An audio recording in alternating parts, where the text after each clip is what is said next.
back, everybody. This is Sarcasm Speaks. It's Jared and Bob here with you.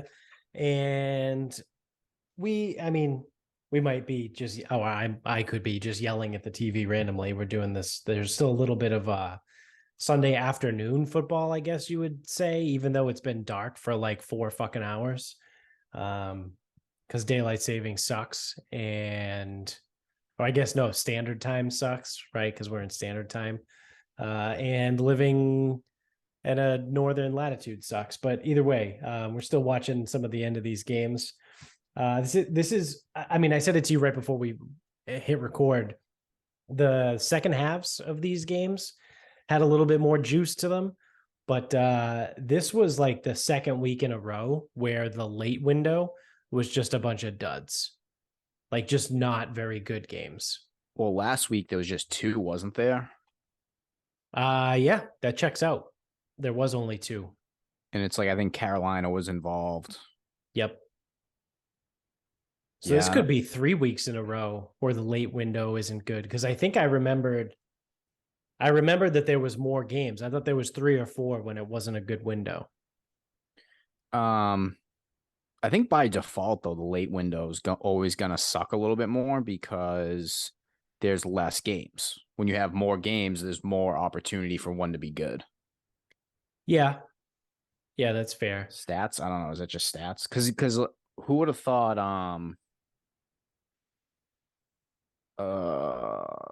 not obviously Buffalo, Minnesota, that was the one that everyone had pegged. Were there any other exciting finishes? I don't remember. Or comebacks? Weren't there a few today?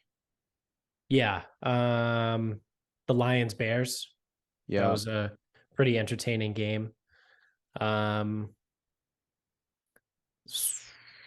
Saints, Steelers, and Broncos, Titans were close until like the end of the third quarter. And then it just kind of was like, oh, yeah, that's right.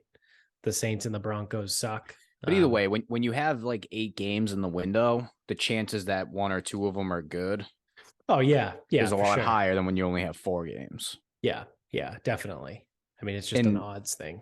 The late versus early. Yeah. Okay. So there's like some thought that goes into it, but really it's just geography. So like we're getting Colts, Raiders, which theoretically should not have been a good game, but it's close right now. Yeah. It's like you knew you were going to get Dallas, Green Bay, because that's for viewership. Right.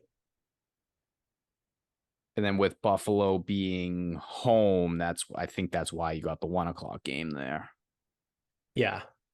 Against Minnesota, but yeah, I mean, we'll see. The 4 o'clock window just seems to be sneaky shitty all the time. Yeah, next week. Oh, gross. Next week in the 4 o'clock window, we have 3 games. It's Raiders, Broncos, disgusting. Bengals, Steelers, not great. And then Cowboys, Vikings, which on paper could be good, but I feel like it's probably going to suck. Yeah, see, that one's weird because what you want when it's going to be like this is like if you want an exciting game, and again, I'm talking exciting. Like I'll watch some games where like teams play well, whatever, maneuver however they need to. But you need offense, a competent offense, and a shitty defense.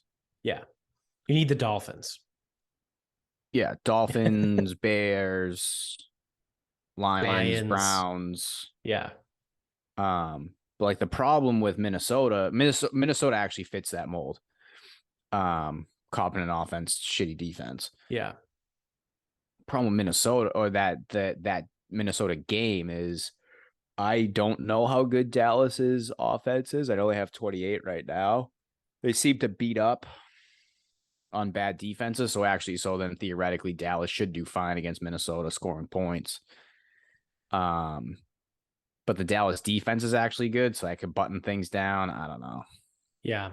And McCarthy's not a good coach, so it's like if the defense is buttoning thing, if like the defense has it under control, he might just like have his offense might like feed off the defense. So it's just like run, pass, punt, run, pass, punt, like over and over because he knows he doesn't need to score 40.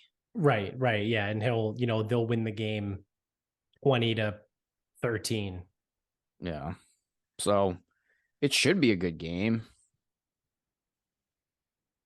It would be one, 8-1 team and one what's looking to be 7-2 team. Yeah, it's a little early for that, but yeah.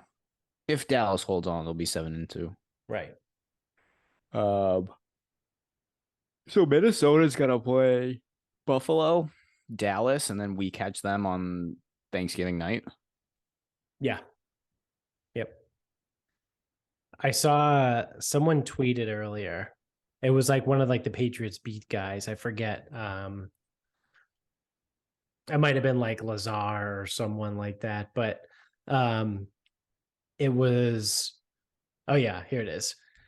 On one hand, the Patriots are suddenly just one game back in the AFC East. On the other hand, coming out of the bye, the Pats play Jets 6-3, Vikings 8-1, Bills 6-3 in a 12-day span. So So that's fine, and records are records. Do you have does Minnesota or the Jets inspire any level of fear into you? no. No, I don't expect them to win both of those games. No, I think of the Jets, Vikings, and Bills, you come out of that 1-2. Probably. I But I wouldn't be also surprised if they go 0-3. and I wouldn't be surprised if they went 2-1. Yeah. Like I could act absolute. I don't see them beating Buffalo. Unless Bill has really changed his tune from last year. But like the whole, oh, we're gonna see if Josh Allen can beat us. He has actually proven that he can and will. Right. Right. So that doesn't work anymore. Yeah. So unless he does something like I don't know, like do you blitz him and I don't know. Yeah, that's the tough thing about Josh Allen. Fields beat you pretty good on the ground, so yeah, like I don't know. I think I said that in our group text. Historically, the Patriots do not do well against teams that are fast and quarterbacks that are mobile, right? So Josh Allen, Lamar Jackson. Didn't we lose to the Cardinals last year? Oh no, we play the Cardinals this year. I thought we played them last year with we might have Kyler played Murray. them. We might have played the COVID year. Yeah. Not sure. I'm not sure when we played them last. But then that could have been Kyler Murray's rookie year, or maybe we just didn't even play them. But like, I felt like we lost. We played Kyler Murray, and so the thing is though, like Kyler Murray's a bad quarterback at the end of the day.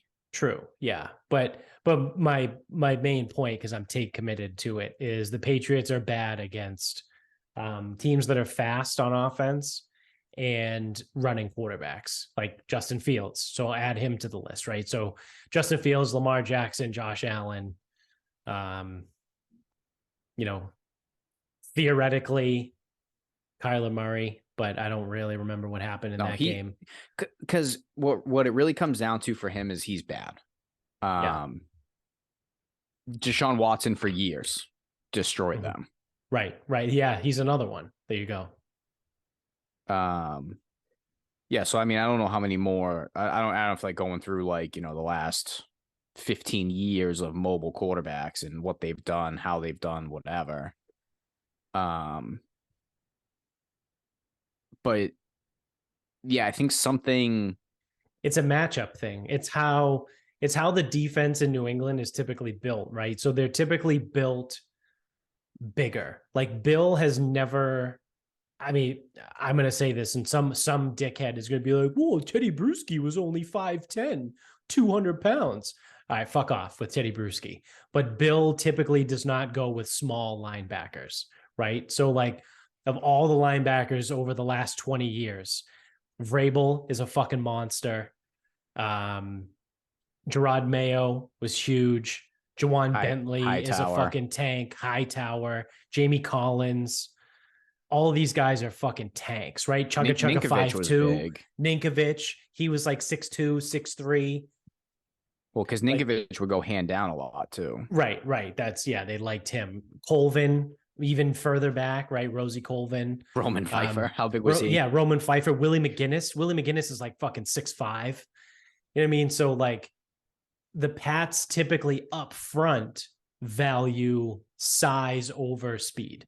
And there's always been some instance, right, where that's burnt them. I also believe that there's an attitude or a scheme issue when it comes to the mobile quarterback. And I don't want to speak for anybody because obviously I am not a professional coach, but it almost feels like Bill like almost thinks like, oh well, if he's gonna beat us on his feet, then I guess we don't deserve to win or something. Right. Yeah, I can see that. Because I mean, they did bottle up Lamar Jackson in that rain game, and then the final drive was a fucking downpour, so they couldn't do anything. Yeah. But I don't know. It just seems like it's like, well, if he's we're like, they're not gonna take away the quarterback's legs. It seems like. Right. And the one thing that the Patriots defense is very good at is scheming for, well, I would say both offense and defense, just the Patriots in general, is scheming for the opposing team's best player. Right. They're usually pretty fucking good at taking away their best option, whether it was always JJ Watt in Houston. Right. Remember that? Like, how many games did we play against Houston? And I think of those games, JJ Watt might have only had like 1 or 2 sacks. Like, he never did anything against the Patriots for years.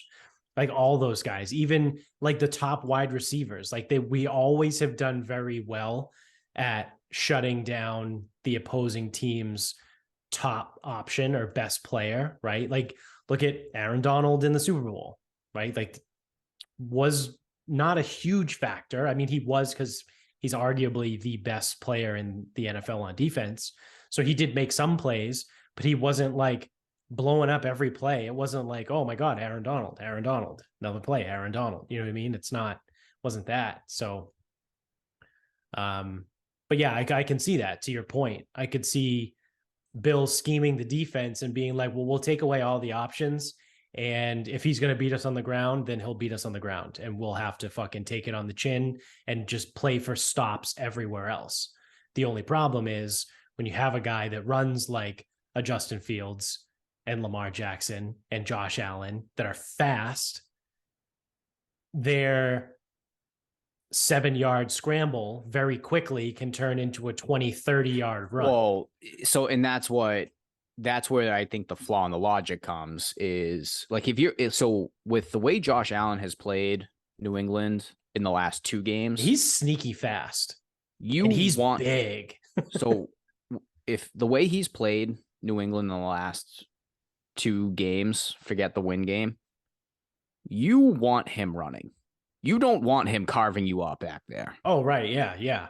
So I can get down with that. The only problem is dudes need to tackle, and that's part of when you do defensive schemes like that, you know, they force Fields into third and long, but then no one tackled him when he took off. And it was right. Like, this is like, that's an outlier performance. Yeah. So you lose that one. Never mind, you know, Mac throws that god awful pick and then gets benched. Right? That was that game. Yeah. So whatever on that. But yeah, I mean, like when Deshaun Watson's sitting back there picking you apart, you want him to get moving, get out of the pocket, get running. Like, if you can get them to think first move is run, they shouldn't, a running quarterback running alone shouldn't be that much of an issue. Right. Now it can be, and it can be in a regular season, it can be in a one-off game, but this team used to be a playoff contender. Come playoffs, that's not what's going to win. Yeah. So I just looked it up. Josh Allen is 6'5", 240. Yeah, he's massive. Yeah. And coming out of college, he ran a 4.7, which isn't like blazing speed, but that's still pretty fast for a dude that's 6'5", 240. And a quarterback. And that was coming out of college. So who knows? Like maybe he got a little bit faster, right? Maybe he runs a 4.6 now or something like that. So yeah, it'll be interesting. Like I said, I'm expecting 1-2 out of the next 3 weeks. I wouldn't be surprised by 0-3. So if it is 2-1, I'd be pleasantly surprised, right? I would take that. But I just don't think it's going to happen. So out of that 2, I wouldn't be surprised either if they lose to the Jets, then they beat the Vikings and then get absolutely blown the doors off by the Bills. Just because like from a record standpoint, like the average casual football fan is going to look at that and be like, oh my God, they beat the Vikings who are 8-1, or it could be 9-1 at that time, or 8-2, whatever they might be by the time they play. They're like, oh my God, they beat the Vikings. Like this team is good. And then the following week, they fucking lose. Like the Bills put up like a 40 piece on them. I think I put my kiss of death on the Bills. What did I text Cunty Chris? I said I just thought of this. I said something about the Vikings. Yeah, at 3:24, I said something like, I'm not buying that Minnesota is as good as their record. He goes, why would you? Cousin sucks. And that was at 3:30, and then like an hour and a half later, they fucking won. Yeah. Well, we got ourselves a ball game in Green Bay. Christian Watson decided to actually play. Who knew? When he could stay healthy and he's the only wide receiver for Green Bay, he's actually pretty good. So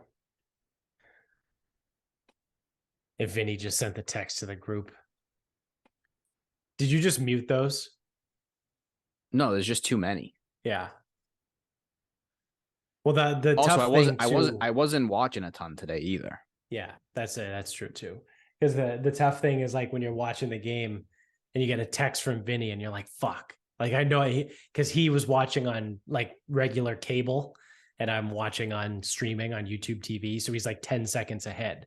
So he would text something and I'd be like, shit, something's going to happen with this play. And then it would. But there was a lot of those texts because that Minnesota Buffalo game was fucking nuts. But did Arizona just score again? Oh my God, are they still playing? How'd they get 27 points? I don't know, but I took it off of Red Zone because I thought there was only one game left on. Yeah, no, they're still playing. The Rams just drove. They have the ball at like the 3-yard line. Who the fuck scored for them? It was James Conner had a rushing touchdown at 7 minutes in the fourth quarter. And then they kicked a field goal with 3 minutes to go. I was kind of curious, overly optimistic that I was going to go this way. But I was like kind of curious if the Rams were going to play any better offensively without Stafford. Like, is Stafford just fucking not playing well this year, doing dumb shit? Yeah. Doesn't matter. They suck. Yeah, they are very not good. I think it's mainly their offensive line. Like, I think their offensive line is so fucking bad that they just don't have the ability to do anything on offense. And now Cooper Kupp got hurt. He like absolutely fucking destroyed his knee. I don't know if you saw that play. I didn't.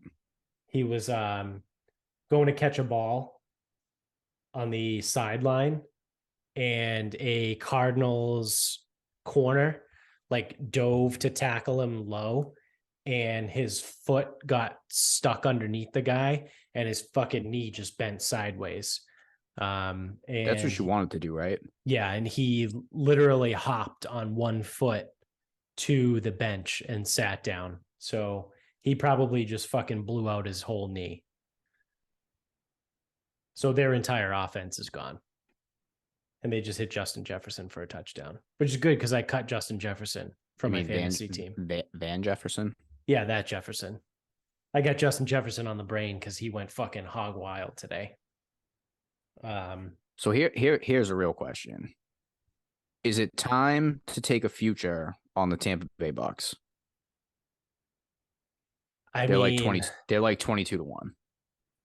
I don't hate that. I actually don't hate that because now they're finally, now I say this thing, bear in mind, I'm probably going to put the kiss of death on them, but their offense finally looks like it's kind of getting healthy. And I know Leonard Fournette just got hurt today, but Leonard Fournette statistically has sucked this year. And Rashad White, for the first time all season, I think they gave him double-digit carries because Fournette was hurt, and he ran for like 110 yards. So I think Rashad White is probably at this stage is probably the better option than Fournette anyway. They finally have Mike Evans, Chris Godwin, and Julio Jones all healthy. Cade Otton, the tight end, came back, is healthy. No, sorry. Cade Otton's the rookie tight end who's been playing well. Cameron Brate came back, who was their other tight end, who's healthy now. So now all of a sudden, you've got 3 very good wide receivers and 2 pretty good or decent to good tight ends. That's 5 weapons that Tom Brady has to throw to. And then you go in and add like fucking dumbass little Scotty Miller or like that's not the dump off to the dump offs to the running no backs. benefit. No, you know what I mean, but like they're you have those guys that are going to be good for like one of those random fucking catches. Russell Gage might be close to coming back. I think he was hurt. They signed him. I mean, he's another guy that's kind of a nobody, but he's better than Scotty Miller. Yeah, it's interesting if they can stay healthy. Well, also 20 to 1. Well, yeah. You're basically just going off of, so they're a 5-5 football team, but they're right there for the division. Right. So for that, like, talk about a team, all you got to do is get in. Yeah. And that's one where the quarterback is the reason that, because preseason they were probably what, 9, 8? I would say probably, yeah. They probably weren't as low as 6, were they? Probably not. That seems a little too much. I feel like preseason, whoever the favorite is usually around like 8 to 9 ish. Buffalo was definitely shorter than that. Oh yeah, they could have been like 6.5, like 657. That's true. That's a good point. But yeah, I mean the defense, Tampa's defense lost Shaq Barrett, right? I think he's on IR. He might have like blown an Achilles or something like that. But I don't think there's another team in the NFL that would lose Shaq Barrett and like just kind of shrug it off, right? Because they have Levante David, Devin White, Jason Pierre-Paul. No, Pierre-Paul's somewhere else now. But he's gone. But they have Vita Vea. Yeah, I was like, I don't know. Their front 7 on defense is pretty fucking good. And I'm not sure if he's a second or third year player, but Tryon Shoyinka, whatever the fuck. He just runs it. He just runs after the passer. Yeah. And then surprisingly, their secondary has actually been good this year. So let me see. Yeah, they haven't stopped the run well, I don't think. So Tampa is fourth best in the league in opponent yards per pass attempt. They allow 5.7 yards on average per pass attempt. The only teams that are better than them in pass defense are Dallas, Philly, and Denver. So that's a surprise because in the past like 2 years, their secondary has been a liability. And you haven't been able to run on them. Yeah, but you couldn't run on them. Now it's flipped basically. But the thing is, the pieces are still there. So I know they're getting gashed on the ground, but the players are still there. Right.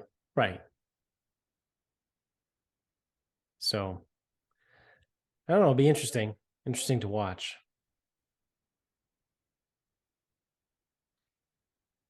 Could be worth a couple of schmeckles at 20-1.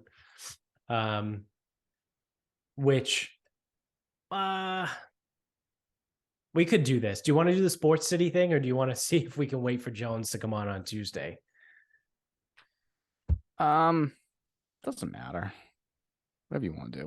All right, I'll tease it. We'll talk shit about there's a rankings of the best sports cities in America. So stay tuned. If you want to hear us rip on that and talk shit about that, we'll get you on the next episode. Hopefully we'll have Jones on. And maybe Vinny. Vinny might be down for the next one. We'll do it on the next one regardless, but we'll give them an opportunity if they want to come on. Yeah. So other than that, I have some fun news. So we've been I guess we've been kind of following the whole like political fucking shenanigans and bullshit and all that stuff that's been going on. I haven't been able to see through that red wave in a week. Yeah, that I've been waiting for it to come. I had my floaties ready and everything, and I haven't seen it yet. It's more like a red puddle. But so what we were talking about was the student loan forgiveness thing, right? So that was a whole thing. Then they were trying to pause it because a couple states had sued the government. So the government was like, all right, we're going to, just put it on pause for now, but we're still doing it. We're definitely still doing it. Don't worry. Well, the election day was to the 8th, Tuesday. November 8th, whatever last Tuesday was. 2 days later, on Thursday, a federal judge in Texas ruled that the federal government coming out to just blanket remove student debt was unconstitutional. And it was an overreach. Hold on. I have a picture of it. I screenshotted it on my phone. So this came from Mark T. Pittman, who is a United States district judge in Texas, again, state of Texas. So just really quick, this is the end of the ruling that he said. In this country, we are not ruled by an all-powerful executive with a pen and a phone. Instead, we are ruled by a constitution that provides for 3 distinct independent branches of government. As President James Madison warned, the accumulation of all powers, legislative, executive, and judiciary, in the same hands, whether of one, a few, or many, and whether hereditary, self-appointed, or elective, whatever, may justly be pronounced the very definition of tyranny. The court is not blind to the current political division in our country, but it is fundamental to the survival of our republic that the separation of powers as outlined in our Constitution be preserved. And having interpreted the HEROES Act, the court holds that it does not provide clear congressional authorization for the program proposed by the Secretary. Therefore, whatever, plaintiff's motion for summary judgment is motion to dismiss. So again, that is the court declares unlawful and vacates the program. So 2 days after the election, when there was no red wave, when Democrats actually did pretty solid, they actually still control the Senate. They still have control in the Senate. I think they lost the House, but they do still control the Senate. No red wave. Everyone was talking about it. Didn't happen. I was sitting there with my floaties. I was ready to go, but I missed it. And now, after all those people were like, "Oh yeah, no, we'll keep them in. We'll keep them in," so they continue our student loan forgiveness. Because what happens if we vote all these Republicans in and they're going to take away our free student loans? We're not going to get forgiven anymore. Well, 2 days after the election, the federal government, a federal judge came out and ruled, nope, this is unconstitutional. The president of the United States does not have the jurisdiction to sit there and say $20,000 of everyone's student loan debt is gone. So he struck it down. And I have not seen one peep from Biden, the Democrats, from even the people like Elizabeth Warren and Bernie Sanders, these people that are thumping saying college should be free and cancel all student loan debt. Nothing. Fucking crickets on trying to overturn the overturning, right? to push through the upholding of the student loan forgiveness. Nothing. So is it just dead in the water now? Are we done? Probably. It was all a ruse. It was all a fucking ruse. And all of these stupid fucking morons, right? These gullible idiots. And it's both sides. Right now I'm attacking the liberals because it's warranted. But Republicans are no better. These stupid, gullible, fucking liberal idiots were like, oh no, if we keep these people in, then they'll forgive our student loans. Because I want $20,000 of my student loans gone. Well, 48 hours after you fucking voted for your favorite people in the whole world, this got overturned, was ordered to be vacated, and no one stood up to defend it. So I hope you're fucking happy. Remember when we sat here and we logistically couldn't figure out how these loans were going to get forgiven? Yeah, yep. That right there should have been enough of a red flag to know that this is probably not going to work. Yeah. Now, I actually am surprised that it got overturned. I thought more likely than not, like what would have happened is it's like, yeah, we're going to forgive them. And it's like, we're working on it. And it's like, oh, okay, actually, no, we're not. But I'm actually surprised there was a ruling. I don't know why I'm surprised. It's just I am. Yeah. I don't know how that process would have worked any other way. But yeah, we sat here and we couldn't figure out logistically how they were going to forgive. That should have been enough of a red flag to know. Like, yeah, if it doesn't sound like they can do it, then they probably can't. Yeah, I'd say that's pretty fair. I'd say that's a fair assessment. And I'm just a common idiot over here. Yeah, I'm just a regular old retard. So all of these people are going to be freaking out, right? And they got.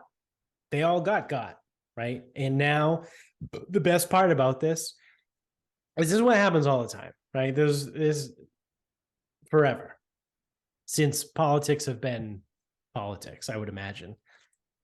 These people are going to be so fucking pissed, right? And they're going to be like, fuck them, fuck that. Why did I even vote for them? Whatever, yada, yada, yada. Well, unfortunately, it's too late because you already voted for them. And by the time you have to vote for them again, they'll sell you on another bullshit bill of goods, and you will completely either forget or ignore what happened in the last 3 months. And you'll be like, no, this time they care about me because they said they do. It'll be whatever the next thing is, right? Whatever the next fucking politically charged thing is, right? Like, oh, universal basic income. Yeah, we're definitely going to do that. You should vote for us and we'll implement universal basic income. Everyone gets $1,000 a month regardless. Yeah, sure. Awesome. Everyone be like, this is amazing. I'm going to vote for these people because they've never lied to me before, right? Especially about money. It's not like they ever said they were going to give me $20,000 of free student loan debt and then I just had it taken away and then didn't fight for it after a federal judge said no, right? No, they didn't do that before. They definitely want to give me universal basic income. I should totally vote for them because this is great. And the same fucking rug will get pulled out from underneath them, and then they'll be, oh my God, fuck these people, fuck this, they don't care about us, whatever. And then the next cycle will come. And it's literally the same thing What's the over. definition of insanity? Yeah, these people that actually give a shit about politics. That's insanity. And think that politics is some sort of like team. Like, oh no, they're my team. I vote blue no matter who. Oh, vote red till you're dead. How about you Do blow people me? actually say shit like that? Oh yeah, yeah, that's a real thing. That's awesome. Yeah, like fuck off with that shit. Like that's the dumbest thing ever. But that's the political climate that we live in now. So I hope you guys are happy. Hope everyone is happy with the way they voted and how everything that you thought was going to happen, nothing happens. Nothing changes. Right? Everyone's like, "Oh no, they said they were I'm going to not do happy, man. I had a lot invested in that red wave. it." Yeah. Yeah. I don't see why I would be happy. Yeah, I was really looking forward to making fun of Democrats. But now we get to make fun of Republicans because you're so fucking bad at your job and campaigning that you couldn't beat the people that fucking fumbled everything and fucked it all up. Especially with the way it was projected. Yeah. Like it was like that's the thing is the red wave was projected. Yeah. And then it became a buzz term that like I just think is hysterical now because it didn't happen. Yeah. You know what's funny So it's like we talked about that though. We talked about them fucking it up. Yeah. Yeah. So I heard this is back in like probably like July. It's definitely summertime. I was listening to Breaking Points. Shout out to Crystal and Sagar. And they had made the point that at that point in whatever it was, let's call it July, the Republicans had no clear campaign strategy. There was nothing, right? Like they did not have a strategy. Their quote strategy, if you would call it that, was to literally just sit there and just say, well, look what Biden's done. Look what they've done so far. So they had no like, this is going to be my plan. I'm going to get in and I'm going to do X, Y, and Z. I'm going to change this. Their entire fucking campaign was based off of, well, the person that's in there right now, that's the Democrat, has done a terrible fucking job. So you should vote for me instead of, if you elect me, I'm going to do, again, X, Y, Z. Like, and Crystal and Sagar were talking about this in July. So it's like, it was well known, and they actually cover politics for a profession. It is their job. They are professional podcasters that talk about news. Like, you shouldn't be that surprised because they didn't actually run on anything. Yeah, if you actually think about it, some of the liberal agendas are electric vehicles, abortion rights. That's the huge one. Yeah, but but I was talking to a guy about this, and most people don't give a fuck about abortion. That's a huge thing, but it's so important to the states that already have it solved. Right. And like Massachusetts people getting outraged over abortion, like, I mean, again, do you, but if you're a woman who feels strongly about it and you live in Massachusetts, you are taken care of. Yeah. So and if you don't believe, well, it's like, well, but it should be a federal thing. It's like, no, it shouldn't. Let the states fucking handle it. Right. And if you want to be compassionate or sympathetic to women in Tennessee who grew up their lives, being able to have abortions and now they fucking can't effectively. Like they can, but they can't. Or actually, right. I think Tennessee's none at all. Like you could be sympathetic and compassionate to those people, but like your situation, like think selfishly for a second, like you're good. Right. Like in the state you live in, you're good. They do what you want. Do not worry about what Tennessee's doing. That place is something else. So I saw this post that was going around on Instagram after like last week after the elections, and it was like in every state that had an abortion question on the ballot, they all voted to keep abortion. And they're like throwing this fucking party, right? As if like this is like this some big thing. And I looked at it like, yeah, no shit. Right? Like, and this is what it should be.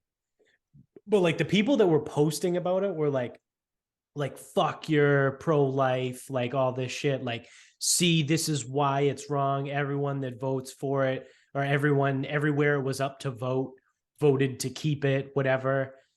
And it's like you guys are like spiking the football after not scoring a touchdown. You know what I mean? Like you just said, like it should be a states' rights issue.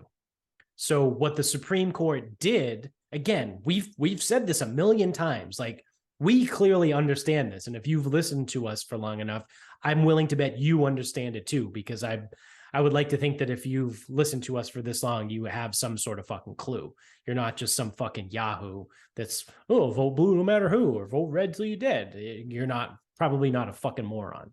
So the what the Supreme Court did was not outlaw abortion. What the Supreme Court did was say this issue now belongs to the states. They took it out of the federal government's hands and they put it in the hands of the states. So the state governments get to make the call, which is what it should be.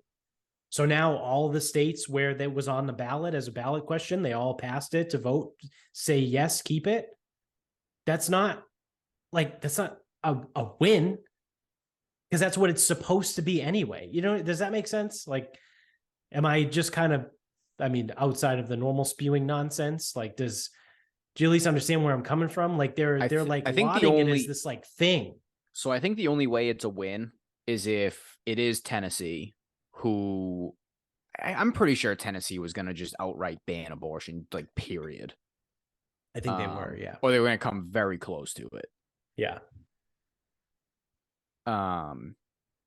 If the people voted to repeal the ban, that's a win. Right. It's not a win if you have it and you voted to keep it. Right. Because that's just status quo. Nothing changed. Exactly. You don't get a win without change. Yeah. So I guess it depends on the state. But that would be like in Massachusetts, like, oh, we got a ballot question. Should we continue like legalization of weed? And it passes. Yeah. See? Huge win for the weed industry. Yeah, exactly. No. Nothing changed. Yep. It's the fucking same. Let me see. There was 5 states. Voters approved ballot measures to protect abortion rights in California, whoop-de-fucking-do, Vermont, whoop-de-fucking-do, Michigan, and then states where there was a ballot question to restrict abortion were rejected in Kentucky and Montana. Kentucky, that's a win. And probably Montana as well. Because they voted against restriction. Right. And I think those are 2 places that would lean conservative.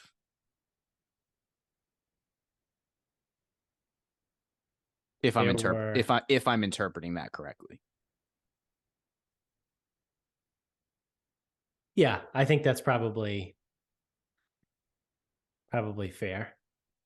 Yeah, if they voted down restriction so that they can have it, you know, obviously with some type of regulation, because now I'm hearing too, it's like, because again, I'm pro-choice, but now I have to be pro-choice with regulation because I personally think 9 months is too long.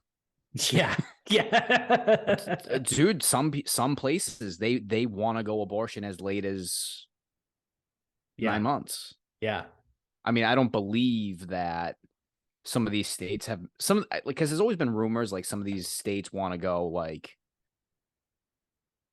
45 weeks, and it's like that's a 5 week old. Yeah. Like that thing has been birthed at this point. Right. Right. Like it's not an abortion anymore. No, that's a But murder. That's a full on murder. no, again, just give the fucking thing up for adoption if you don't want it that badly. Well, That yeah, doesn't make any exactly. fucking That's the sense thing to too. me. Yeah. So I don't believe those rumors are actually true. I just can't wrap my head around that. But I do think like they're talking like late stage pregnancies. In which, I mean, again, I'm not a woman. I guess I can get pregnant. Like, I don't know. It's 2022 thing. Yeah. Men can get It's pregnant. weird. Things are weird now. But like, why the fuck would you wait 8 months? Yeah. I don't know. Outside of safety for the mother, like, or safety for the, Well, I don't know. even still, that's all built in, right? Like what they want is like free will abortion whenever, right? Like I'm pretty sure. Yeah, I think you got to make a call. Like, there's got to be a deadline at some point. I'm pretty sure that in most states, if there was some sort of health risk at 7.5 months, you could medically have an abortion, right? Like I think that's a real, like that's a thing. But you can't just walk into a clinic and be like, yeah, I don't want this thing anymore. Like I'm pretty sure Yeah, but if I you think go for like a test again at like 7.5 months and the doctors are like, holy shit, this is really bad. This could kill you and or the baby, then I'm pretty sure like it's okay for an abortion. So yeah, I mean, you got to regulate it at some point. Like, you can't just choose. I don't want it anymore. Right. Like, Right. past a certain point. I don't know what that point is. Someone smarter than me would have to. I think the common thing is 15 weeks. Yeah. Like that's the most common demarcation across the world. Which, because I think because the rule of thumb is usually like, at 12 weeks. Yeah, somewhere probably between 10 and 12. So I mean, that gives you, 3 weeks of definitive like news. Yeah. Yeah. Because like you could take a test at 8 and still like some shit can still go wrong. Right. Yeah, I think 12 is like when you actually know it's like, yes, we have a baby in here, and it's like you're like, we're going with it. Yeah. Like once you get that news, I don't know, 3 weeks might be enough time. I don't know. Again, someone smarter than me would have to give me a deadline, but I fucking sure as shit know it ain't fucking 6 months or beyond. Yeah, it ain't 40 weeks No. because that's how long it takes to birth a child. Yeah. So I don't know. We got all kinds of crazy shit, all kinds of craziness going on. Well, things should theoretically calm down a little bit, right? Well, you now would we're moving towards think. president. You would think. Well, how hard are these people actually going to work? That's what I'm saying. Yeah, well, we'll at least get a reprieve for like 9 months, right? So it'll be like sometime around, well, maybe close to a year. I think by the end of next year is when shit's going to start kicking up again. So maybe like, October, November, we'll call it Q4 of 2023 is when the whole like election thing is going to fire up. 1 year out from the election is when it'll do any of these people in Congress do any of them do we vote for any of them during the presidential election? Yeah. Okay, so it's a 2-year cycle. So the House of Representatives is every 2 years. So okay. Every and what, senator 6? senator is 6, yeah. Okay. Yeah. All right. So yeah, so I guess.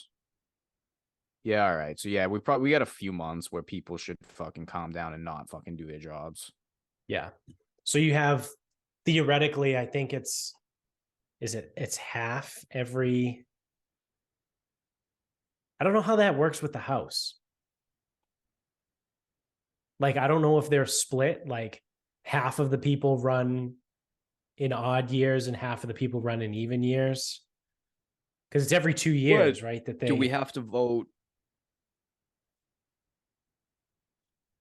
No, because yeah. So how does that work? Because we didn't vote for everyone. right. So it must be they're offset. Some people are in the even year and some people are in the odd year. Yeah, I don't Because know how there's that works. 437 ish people in the House, in the House of Representatives. So you would have, 200 every year on a 2-year term, roughly. Yeah, I don't know how that works. I don't know how it works either. Because they But make such a big deal about midterm elections, but if you didn't vote for everybody, and it's a 2-year term, yeah.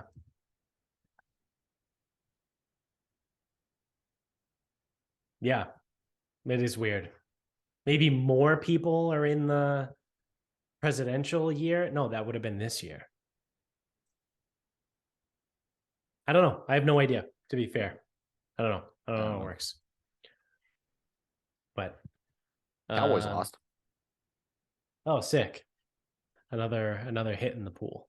I had Green Bay. No, I had Dallas. I had Dallas -5, I think they were Yep. in the pool. Well, that's sick. I had a terrible fucking week in the pool. Well, I mean, you told me I did pretty good too. No, So, you flipped it around. all right, let's go. Yeah, you are tied for third. You got 12 points. I mean, I'm ranked 13th on the list, but technically I'm tied for fourth. Yeah, it's a 9-way tie. Yeah, exactly. Um, we've got two people tied for first at 16 right now. Two people are tied for second or third, whatever the fuck, however the fuck you want to do that whole bullshit. Um, and then there's like fucking 6 people that have 12, and then there's like another 7 people that have 10, and I'm one of the people that has 10 points. And then there's 3 8s and a 6. Jones has 6 points, and Vinny is one that has 8. Yeah, the two of them, they said they're gonna do an inverse pool. Yeah, it's golf scores. We had a few people miss this week too. We had 3 people not 3 people that are in typically every week didn't make it. Eric, Pat, and Finn. So my lead is getting slimmer in the season long. But I mean, it was to Where's be Cunty? expected. I was saying, is Cunty Chris? Cunty Chris was only like 7 games back of you. Yeah. We both have 10 points as it stands. And we're on opposite sides of both games that are left. I have San Francisco and he has the Chargers, and then I have Washington and he has Philly. So he could. So theoretically, yeah, I mean, He he could could gain get 2 4 off on you. me. 4 points, 2 games. Yeah. Yeah. I Which like would put him looking at at it. 149. And I have 163. Yeah. Wait. Maybe it was somebody else then. Maybe this was a couple weeks ago when he was only 14 back. Yeah. Well, he's tied with Stevens Yep. and F3 putts. All 3 of them have 145. Oh, no, sorry. I was looking at the wrong person. I was looking at Chris Freites. So Cunty, Chris, and I actually are tied for 10 points. And we have the exact same side that we're on. So what I said to you before was for Chris Freites. Gotcha.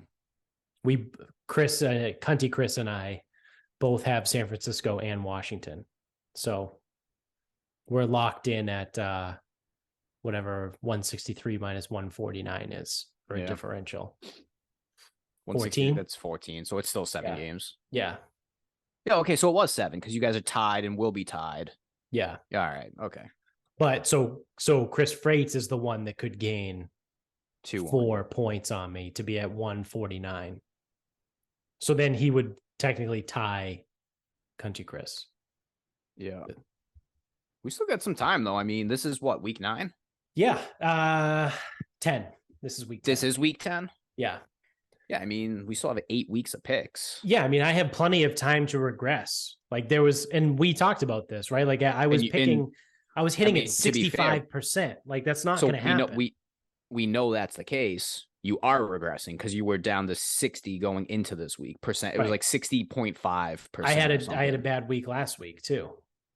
Yeah. So this is back-to-back weeks where I'm not doing well. I'm trying to find the season-long standings here because it tells you week by week. Yeah, so last week in week 9, I only got 10 points. Now, there was a lot less games last week, and I think the person that won with 14. No, the winner was 16. The winner had 16 points, but he was the only one. There was no tie. There was no need to tie break. So he had 16, and then there was like 5 people with 14, a bunch of people with 12, and then it was like 10s and 8s, and 1 6 was in there. But I only scored 10 points last week, which means I only picked 5 games right out of the 11 that I think there were last week. Because I think week 9 had like 6 teams on a bye or something like that. And as it stands right now, I only have 10 points. So that's what happens. I mean, I started out, my points so far 18, 18, 18, 22, 21, 14, 16, 16, 10. And now I'm sitting on 10 with 2 games to go. So best case scenario, I end up with 14. And that's still one of my lowest outputs of the year. Yep. And as it stands right now, I'm hitting at 59%. Yeah, so it's come down even more. Coming back to earth. Yeah. But like I said, to be expected, right? Like that's not, you just hope that everyone else comes down too. So there's currently 1, 2, 3, 4, 5, 6, 7. There are 7 people in the pool that are 52.5% or higher.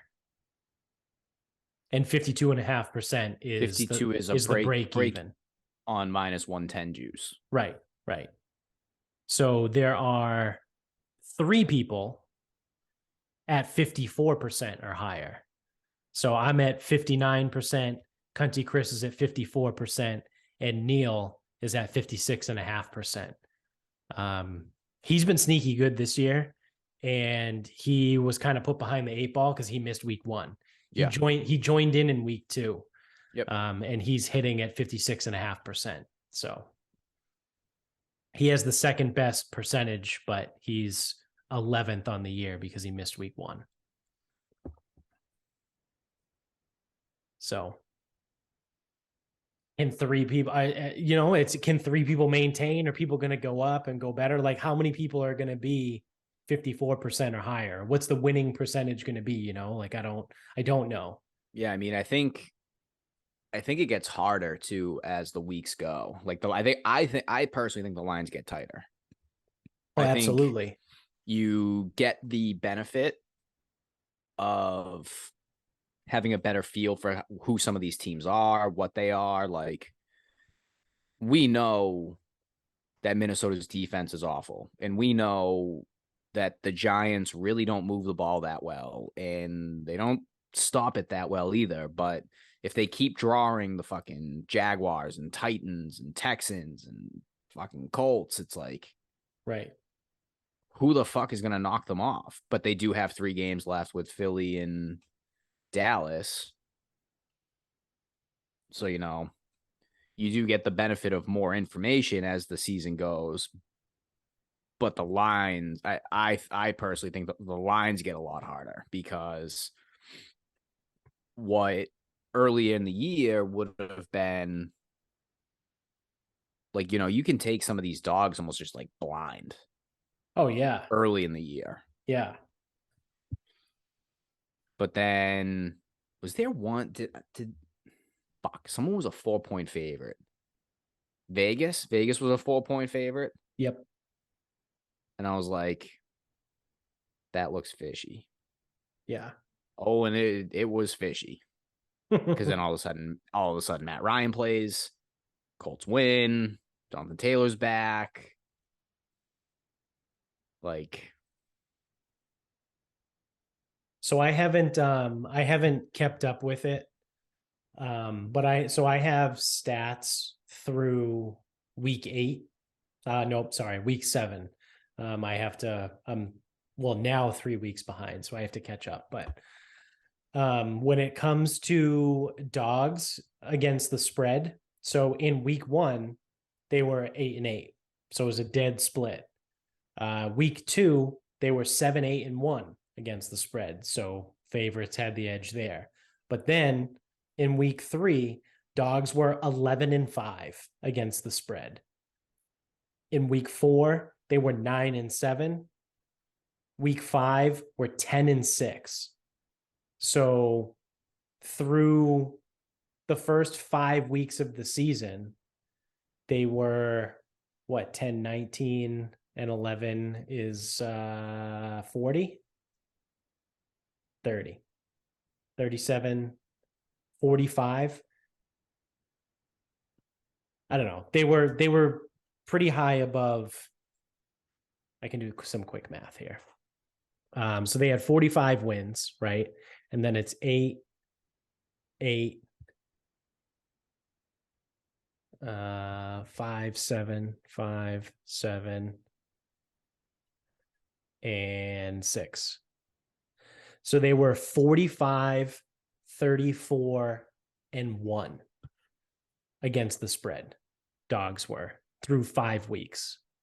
So 45, 34, and 1, that's 80 games. So 45 out of 80 games. Dogs were covering over 56%. It was 56.3%. Dogs were covering. So that's your early season, right? Like that's the first 5 weeks of the year.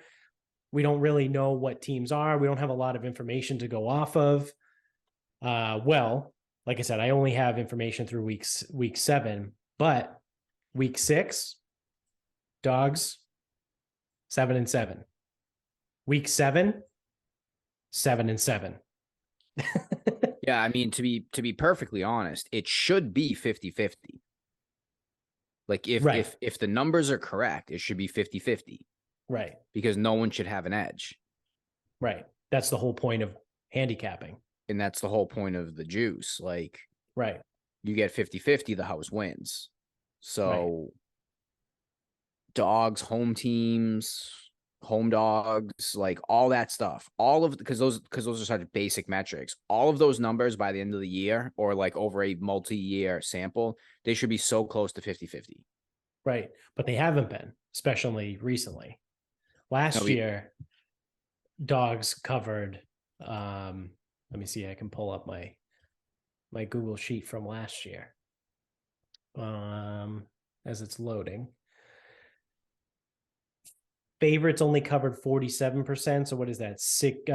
53. So dogs covered 53%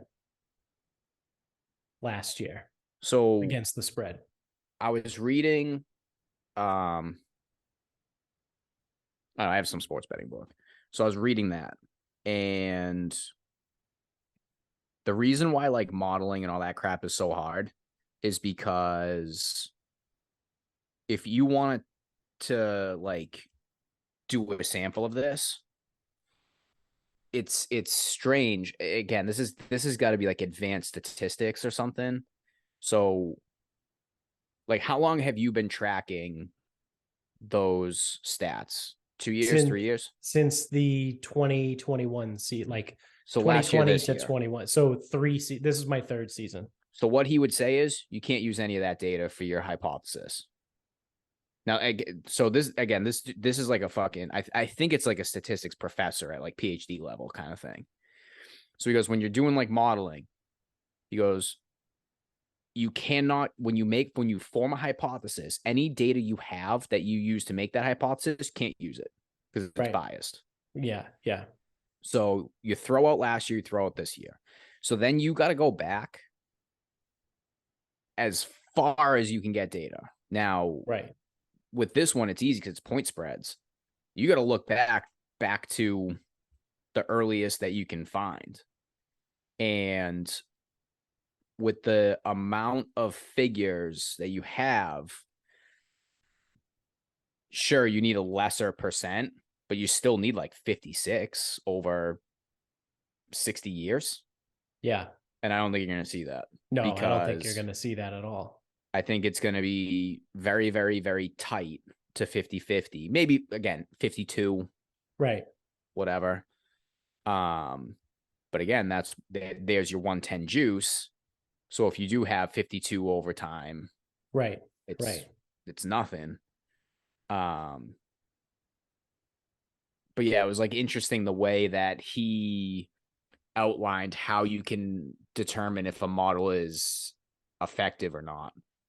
And it was like any data that you have that you use to like maybe think you're right, throw it out. I'm like, fuck. It's like then you need to take all your data and you got to find all the data to like use it. And then it's like, hey, if you do like, say you do 6 years and you change your mind on it, well, now all those 6 years and the original data, all that's gone. And then based on your sample size, you have a certain percentage you have to hit for it to like be an effective model. Right. Because I think that's what a lot of people do is a lot of people, everyone always makes fun of trends, whatever. But people look at like a 4 or 5 game sample size. It's like, that's useless. It's completely meaningless. Well, Ian talks about that. Shout out to Ian McMillan, friend of the show. Check him out on Bacon Bets podcast. He talks about the NFL in particular. Like, people get lost in some of these statistics because over the course of a month, there's 4 games played. Whereas if you over the course of a month for the NHL, literally any other sport, hockey, baseball, basketball, you might get 12 games, 15 games. You know what I mean? Like that's a really big sample size. 15 games in a month. Like you have a really good idea of like statistically what that team is. If I told you had to make a bet off of only watching the Celtics play 4 games, you'd be like, well, that's not enough games. But somehow people go into football after a month and they're like, oh no, the Titans are good. They're a good football team. Absolutely. The Titans are a good football team. They're 3-1. It's like, no, they're actually not statistically a good football team. Well, the funny thing too is with NFL, one season is 272 games. Yeah. A baseball team plays 162. Yeah. Yeah. Like the sample sizes are so different. Yeah. Like and with by the popularity July, and with the popularity of the NFL, the numbers are just so fucking tight. Right. That's why it's like anything I've ever looked at always involved like public betting, because I know I can't find anything based off data because there are fucking rocket scientists running algorithms and shit like that. So the only edge that I can find is what are people doing. Right. And even then I still can't find much. Yeah, it's interesting, right? That so again through 7 weeks of data I have this season, dogs are covering at 56%. Through all of last season, dogs covered at 53%. And through all of the 2020 season, dogs covered at 55%. So it's gotten smaller each year, right? It's gone from what, 55 to 53 to 50, 55 again, I think. Yeah, 56 roughly. But I don't know. It's one of those where like you also have to look at it week by week too, because I could break it down week by week and show you last year that, typically dogs do really well in the first 5 weeks of the season. And then it's pretty close to 50-50, but then there's always one outlier week, right? So last season, week 8, dogs went 11-4 against the spread. And then week 9, they went 10-4 against the spread. But then after that, they're either right around 500, under 500. And then in week 14, dogs went 3-11 against the spread. And then it's again 50-50, 50 split, 50 split. And then in week 18 last year, dogs went 10-6. So there's an interesting thing that I've noticed in the last 2 seasons that I've been tracking, this being my 3rd season. So in the 2020 year, in week 17, because used to be only 17 weeks, dogs went 9-7 against the spread. So it's a very small sample size, but it seems to be the last week of the season, dogs do better. Now, that's not to say go out and bet all the dogs, right? Like you're not going to bet every single underdog, but if you pick 2 or 3 statistically over the last 2 years, you have a pretty decent chance of hitting, which makes sense if you think about it from a logical, like real life perspective too, because what happens in the last week of the season? Teams are like, they're either in the playoffs or they're out of the playoffs, right? Teams that are in the playoffs, especially now that only one team gets a bye, since we added 18 weeks and an extra playoff team. If you got a team that's the 2 seed or the 3 seed, they might rest their starters in week 18. So now you have, John Wolford is the quarterback of the Rams in week 18 and they lose to whoever. So it's interesting that we'll see what the trend is this year. But if I had to put money on it, which I do from time to time, I would think that dogs probably cover more than 50% in week 18 this year.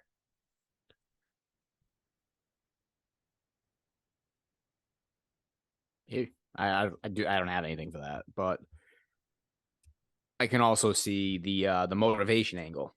Just fade the motivation angle. Yeah.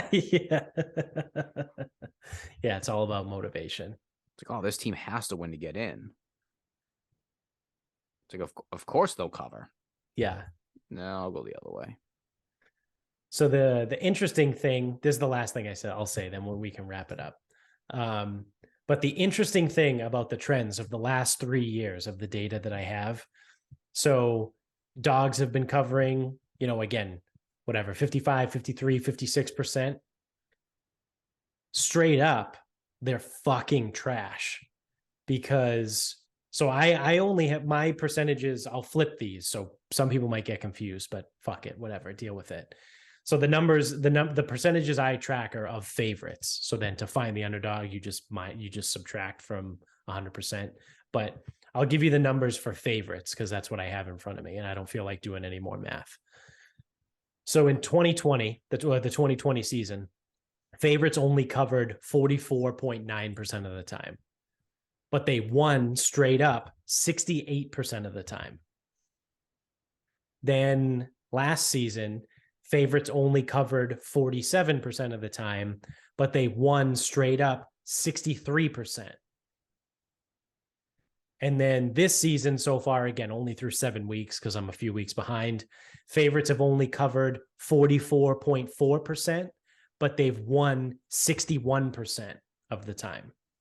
So favorites win games, but they have not been covering over the course of the last 3 seasons. So, I mean, Do with that what you will. Probably not a whole lot. Probably not a whole lot because it's not worth betting on favorites either because some of them are like minus 425. It's Oh like, yeah, you can't bet favorite money lines. yeah, that's just stupid. All right. So you want to wrap this bitch up? Yeah, we can wrap this up. What do you got? So like I told you yesterday, I'm trying to build. So I bought a flag from the US Open and I want to put it on the wall and I'd like to frame it. And frames are either super cheap or they're super expensive. And like the cheap ones, they like look like shit too. So I'm like, I don't want that. Yeah. So my bright idea is like, oh, I'll just build one. Go. Can't be that hard. So I got a plan, whatever. And it just like goes to show, like obviously I've never made a picture frame before. You can't just fucking show up and make a picture frame. Even if you think it's as simple as possible. Yeah. And I'm like, I don't have all the right tools. I don't have all the right this. I don't have all the right that. I'm like, what was supposed to be so easy is so fucking frustrating. Yeah. And it's like I even have like a miter box. So it's like I know my angles are cut at 45 degrees, but why the fuck how come when I put two 45-degree angles together, it doesn't make a fucking right angle? I go, how the fuck? Like I thought that was mathematically and physically impossible. Yeah. Yeah.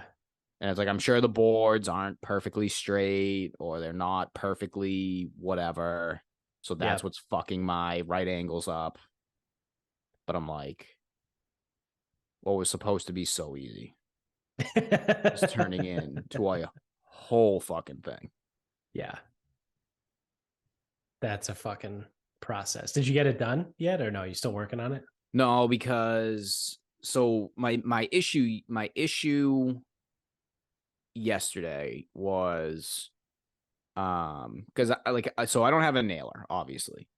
So I'm like, all right, well, how can I fasten two pieces without a nailer? And it's like, I mean, I've seen the videos, whatever. And I saw someone use like these corrugated fasteners, and I'm like, oh, those look pretty cool. Like I can glue it, I can just bury a fastener in it, and then I'm good. Well, the fasteners I think are too aggressive for a 1x2 board. So it fucked up the Oh wood. shit. Yeah. So then I'm like, well, so I kind of like figured, I'm like, I kind of fucked this up. Like we're kind of like dead in the water here. Like I got more lumber. I'll like whatever. But like last night I go, you know what? Let me throw some wood filler in it and let me just see like what I can do here. Yeah. So like I did that. Um because the way I was gonna make it was I was gonna make an inside frame and then surround it in the inside frame, whatever. I was like, it was basically gonna be like almost like two frames, like an inside frame, like wrapped with a like boxed in, basically. Yeah. Yeah. But because I like kind of fucking destroyed the wood with the fastener, I was like, well, you know what? Let me at least try to build this thing because even if it sucks, like I can build it and throw it out and then just make a better one the next Yeah. You time. almost like a practice run. It's a practice run, but I'm like, I just don't understand what is happening with some of these with some of the shit that has been fucking going on with it. I'm like seriously, like how do I cut two 45-degree angles that don't fucking make a right angle? It's like I understand. I don't have a table saw. So it's like I didn't take each board and I didn't run it through a fucking table saw to make sure it's all square. And I didn't run it through a planer to make sure everything's like I don't have this stuff. Right. You got to do the best with what you got. Exactly. So I think the real flaw was those fasteners. They probably work for something a little more sturdy. Yeah. But I think a 1x2 because I got it in, but like at what cost? It was like this thing was like fucking destroyed. Yeah. And like I'm trying to clamp stuff and stuff ain't clamping. I'm like, what the fuck? Is it clamped yet? I'm like, And that's like, I see some of these videos because my algorithms are all fucked up. So I see these people building stuff and I wonder, I'm like, why do they use so many clamps and Yeah. vices and all this shit? And then I'm like, Yeah. I take on like one project and I'm like, I've got, I don't know what the squeeze clamps are called. Are they vices? I don't know what they Yeah. are.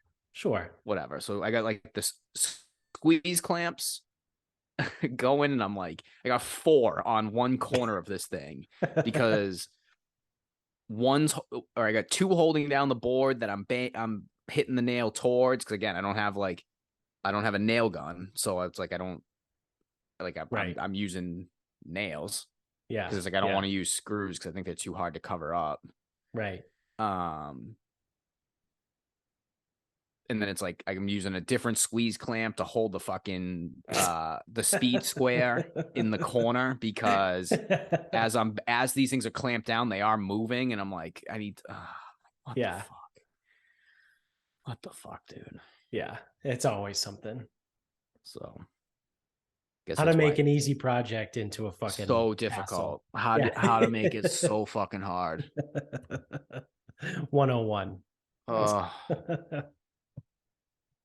Uh, that's awesome. Well, I mean, I'm sure so we'll it'll get see. done eventually.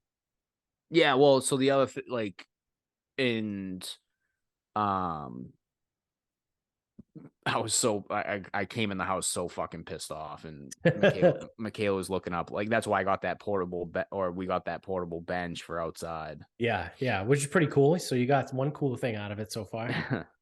um yeah, she was trying to problem solve, and I just was like, fucking, I was so fucking mad about the fastener thing. But I don't even know where the fuck I was going with that. But like, yeah, so I'm like, yeah, well, so now I can, okay. So I got the little bench now. So now I don't need to work outside. I can go down by the patio, and like Right. there's a light in there. So it's like, I don't need to be confined to weather and daylight, Yeah, yeah. Oh, that's true. So that's because that good. was an issue, because our basement is not like workshop Yeah, worthy. yeah. It's not conducive No. to workshop stuff. Yeah, I shouldn't be cutting and sanding down here. No, there's carpet. I can't imagine that like sawdust and dirt and shit is good for carpets. Well, it's great for carpets. People forget. Yeah. People do forget. Um all right. So my final thought, I am gonna go with the Tomorrow War, which is a movie that came out, I think, a few years ago now at this point, but it has Chris Pratt in it. And so, I mean, I think also at this point, Amy and I watched it like maybe like 2 or 3 weeks ago now. It's been on my little reminder thing here to talk about it as a final thought, but I've had some other final thoughts. But so the premise here, without like actually spoiling it, which, hey, like I said, the movie came out like fucking 3 years ago. So if you haven't seen it, sorry if I spoil it, but I would try not to give too much away. It's basically about this guy that has to go to the future to fight a war against aliens. And